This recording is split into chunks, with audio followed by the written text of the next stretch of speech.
দিহিং পাটকাই বৰ্ষাৰণ্যত কয়লাৰ মুক্ত খননৰ সিদ্ধান্ত বাতিলৰ দাবী উত্থাপন কৰি প্ৰতিবাদ সাব্যস্ত কৰে ছাত্ৰ মুক্তি সংগ্ৰাম সমিতিয়ে।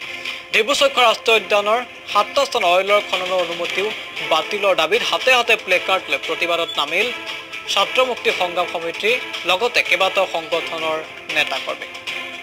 আৰু আমগুৰিৰ পৰা বাতৰি আমলৈ প্ৰেৰণ কৰিছে সংবাদদাতা সমীৰণ তোৰে।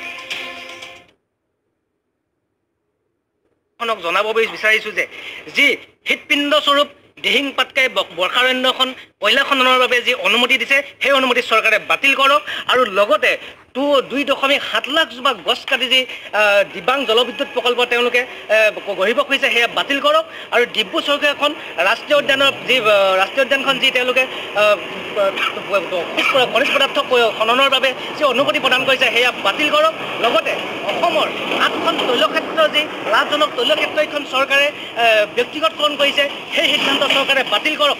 অন্যথা অনাগত দিনত আমি ছাত্ৰমুক্তি সংগ্ৰাম সমিতি আৰু ছাত্ৰ সমাজে গাঁৱে ভূঞে আমি ৰাইজক একত্ৰিত কৰি তীব্ৰ প্ৰতিবাদী কাৰ্য